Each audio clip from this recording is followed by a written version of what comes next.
राधे राधे दोस्तों। आज की कहानी है अली का गधा।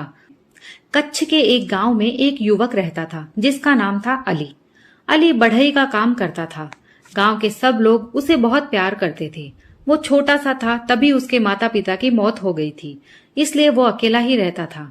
रोज शाम को अपना काम खत्म करके अली गांव के पोखर के किनारे जा बैठता और सोचता कि काश उसका भी अपना घर बार होता। ले देकर सगे संबंधियों से उसकी एक बूढ़ी मौसी भर थी जो 4 गांव आगे रहती थी। अली को उससे मिले कई साल हो गए थे। एक रोज अली ने तय किया कि वो अपनी मौसी से मिलने जाएगा। आखिर वो बूढ़ी थी, हो सकता है बीमार भी हो। अली ख्याली पुलाव पकाने लगा और सोचने लगा कि उसे देखते ही मौसी की आंखों में खुशी के आंसू उमड़ आएंगे। अगले दिन सूर्योदय से भी पहले अली अपनी मौसी के घर के लिए निकल पड़ा। विमल, जो एक कुम्हार था और अली का दोस्त भी था, उसने बहुत कोशिश की कि अली अपने जाने का इरादा छोड़ दे। एक बार फिर सोच लो, विमल अली से बोला। तुम्हें अपनी मौसी से मिले हुए अरसा बीत गया है। हो सकता है तुम्हें देखकर वो इतनी खुश ना हो जितना तुम सोच रहे हो। मेरा चचेरा भाई उसी गांव में रहता है और उसने मुझे बताया कि वो विधवा है और बहुत अमीर भी, पर साथ में बहुत ही कंजूस भी है। हो सकता है तुम्हें देखकर वो सोचे कि तुम उसका पैसा हड़पने आए हो। लेकिन अली तो जाने की ठाने बैठा था और विमल की बात का उस पर कोई असर नहीं हुआ। अली के पास अपना कोई गधा तो था नहीं, इसलिए तपती हुई धूल सनी सड़क पर वो पैदल ही चला जा रहा था। जब सूरज सिर पर चढ़ाया तो अली ताड़ के पेड़ों के तले बैठकर सुस्ताने लगा। थका मांदा भूख से बेहाल अली सूर्यास्त तक अपनी मौसी के गांव पहुंच ही गया। गांव में घुसते ही अली को एक मोची मिला जो अपनी दुकान बंद कर घर जाने की तैयारी में था। जब अली में उसने अपनी मौसी के घर का रास्ता पूछा तो मोची उसकी तरफ बड़े कौतूहल से देखने लगा। तुम इसी सड़क पर सीधे चलते जाओ, तुम्हें एक बहुत ही बड़ा घर मिलेगा जिसे देखकर लगता है कि अब गिरा और तब गिरा, मोची बोला। पर ऐसा ना सोचना कि वहां तुम्हारा स्वागत सत्कार होने वाला है और गरम गरम खाना मिलने वाला है, उसने फिर कहा। वहां जो विधवा रहती है वो अव्वल दर्जे की कंजूस है।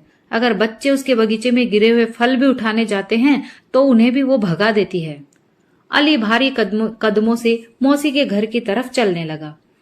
वो पशोपेश में था। हो सकता है विमल की ही बात सच हो। जब घर नजर आया तो अली का दिल डूबने लगा। घर की दीवारें मटमैले पीले रंग की थी और जगह जगह से उनका रंग उखड़ रहा था। खपरेल टूटी पड़ी थी और आंगन में कूड़ा करकट जमा था। टूटे हुए दरवाजे के पास वाले खंबे के साथ ही एक अधमरा उदास सा गधा बंधा था। गधे की पसलियां तक नजर आ रही थी। उसकी आंखें देखकर अली को लगा कि शायद ही उसने इतनी दुख भरी आंखें पहले देखी हों। गधा अली की ओर ऐसे ताकने लगा जैसे खाने की भीख मांग रहा हो। अली को गधे पर दया आई। उसे लगा कि उसे वापस जाकर पड़ोस की दुकान से थोड़ा चारा लाना चाहिए। अली चारा लाया और गधे के आगे फैला दिया। गधा गपा गप करके ऐसे खाने लगा मानो उसने कई दिनों से कुछ खाया ही ना हो। कौन है? एक कर्कश आवाज आई। मेरे गधे से तुम्हें क्या काम है? अली ने मुड़कर देखा तो पके बालों वाली पतली सी बुढ़िया खड़ी थी। तो ये है मेरी मौसी, अली मन ही मन बोला। वो साड़ी में थी जो सफेद कम पीली ज्यादा थी। उसके माथे पर क्रोध की रेखाएं साफ दिखाई पड़ रही थी। अली ने उसे अपना नाम पता बताया, पर मौसी अली से मिलकर बिल्कुल भी खुश ना हुई। और जैसा कि विमल ने कहा था, मौसी को लगा कि अली उसके पैसे ऐंठने ही आया है। मैं तो बहुत ही गरीब हूँ, वो बोली। मेरे पास कोई पैसा वैसा नहीं है। अपना ही पेट मुश्किल से पालती हूँ, तो तुम्हें क्या दूं? तुम तो बस मुंह उठाकर आधम के मेरे पास। अली को बुरा तो बहुत लगा, मगर उसने कुछ भी जाहिर नहीं होने दिया। उसे तो सिर्फ थोड़ी आत्मीयता और थोड़ा सा प्यार चाहिए था। उस रात जब अली रसोई के फर्श पर सोया तो उसका पेट खाली था और मन भरा हुआ। मौसी ने सिर्फ उसे एक कटोरी पतला कुनकुना सा दलिया खाने के लिए दिया था, और जब अली ने कहा कि वो अगली सुबह लौट जाएगा तो एक बार भी उसे रोकने की कोशिश नहीं की। अगले दिन जब अली चलने को तैयार हुआ तो मौसी बोली कि अगले दिन गांव तक वह भी उसके साथ चलेगी। आज मंगलवार है, गांव में बाजार लगेगा, वो बोली। मैं अपने इस निखट्टू गधे को आज ही बेच दूंगी। काम का न काज का, दुश्मन अनाज का। बेचारा गधा क्या था, हड्डियों का ढांचा भरता। किसी को बैठा तो सकता नहीं था। अली और मौसी जैसे तैसे उसे बाजार तक ले गए। गांव भर के लोग वहां जमा थे। दुकानदार और खरीदार चिल्ला चिल्ला कर आपस में मोल भाव कर रहे थे। झुंड के झुंड दुकानों के आसपास खड़े तरह तरह की चीजें देख रहे थे। चटकीले कपड़े, सजीले मटके, कई तरह के फल और सब्जियां, और बच्चों के लिए लकड़ी के खिलौने। अली और बुढ़िया बाजार के बीचों बीच आ गए, जहां लोग अपने अपने जानवर बेचने आए हुए थे। अपनी तीखी आवाज में मौसी ने घोषणा की कि जो भी उसके गधे का सर्वाधिक दाम देगा, गधा उसी का हो जाएगा। अली ये देखकर बहुत हैरान हुआ कि बहुत से व्यापारी बोली लगाने के लिए आगे आए। तब उसे एहसास हुआ कि दरअसल गधा काफी हट्टा कट्टा चौड़ी पीठ वाला था। अगर उसे ठीक से खिलाया पिलाया जाए तो वह अपने मालिक के बहुत काम आ सकता था। तभी एक धनवान व्यापारी ने अपनी दर्पीली आवाज में गधे के लिए ऊंची बोली लगाई। गधा सिर उठाकर सीधा अली को ताकने लगा। ऐसा लगता था जैसे वो अली से इल्तिजा कर रहा हो कि उसे खरीद ले। मानो कह रहा हो, जरा इस सेठ को तो देखो, लगता है मुझ पर खूब कोड़े बरसाएगा और तुम्हारी मौसी से भी कहीं ज्यादा मेरी मरम्मत करेगा। मैं तुम्हारा गधा खरीदता हूँ, अली एकदम से मौसी से बोला। बुढ़िया ने जब देखा कि अली का दिल गधे पर आ गया है और वह उसे किसी भी कीमत पर खरीदना चाहेगा, तो वो अली से बोली, ठीक है, पर सेठ की लगाई बोली से 50 रुपए ज्यादा लूंगी। और ले देकर अली की पूंजी बस उतनी ही थी। पर अली गधे की मूक प्रार्थना को अनसुना नहीं कर पाया और बुढ़िया को उसकी मुंह मांगी कीमत दे दी।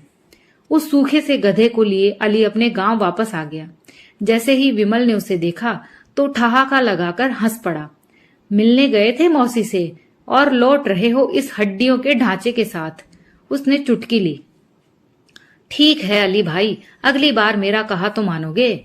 अली ने गधे को भरपेट खिलाना शुरू किया। जल्दी ही गधा खूब मोटा ताजा हो गया। अब गधा अली का बोझ भी ढोने लगा था। अली हर वक्त अपने गधे से बतियाता रहता था और गधा बिना सिर्फ अली के शब्दों को बल्कि उसकी भावनाओं को भी खूब समझता था। गधे की आंखों में सदा कृतज्ञता का भाव रहता। अली को भी गधा खरीदने का कोई पछतावा नहीं था, क्योंकि वो अली के जीवन का अहम हिस्सा बन चुका था। अब शाम को सब गांव वालों के अपने अपने घरों को लौट जाने के बाद भी अली को अकेलापन महसूस नहीं होता था। कुछ महीने बाद अली को अपनी मौसी के देहांत की खबर मिली। अली को लगा कि मौसी के अंतिम संस्कार का जिम्मा उसका है। आखिर वही तो था जो मौसी का अपना था। अपने गधे पर सवार हो अली अंत्येष्टि की सब तैयारियां करने निकल पड़ा। क्रियाक्रम के बाद अली ने अंतिम बार अपनी मौसी के घर में रात बिताई। वो गधे की रस्सी खोलने बरामदे में गया।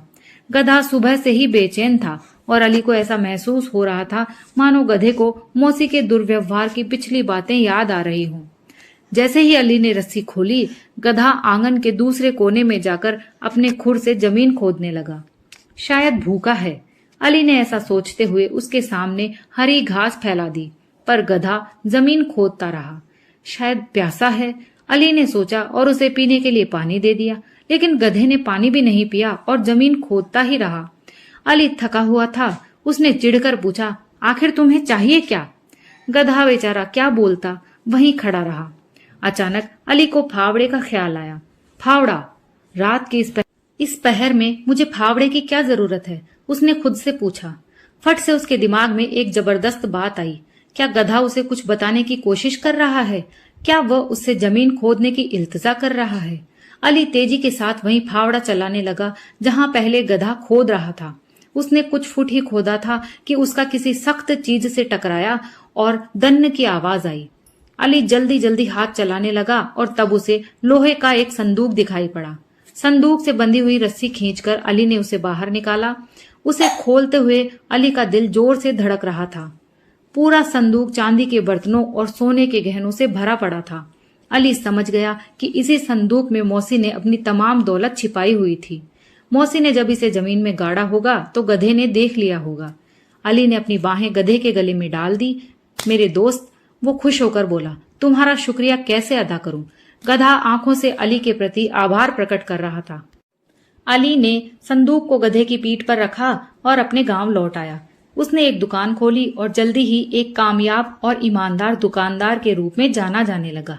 लेकिन वो कभी नहीं भूला कि ये सौभाग्य उसको अपने गधे के कारण ही मिला था। दोस्तों, आपको कहानी पसंद आई हो तो लाइक शेयर कीजिए। चैनल पर नए हो तो प्लीज चैनल को सब्सक्राइब कर लीजिए।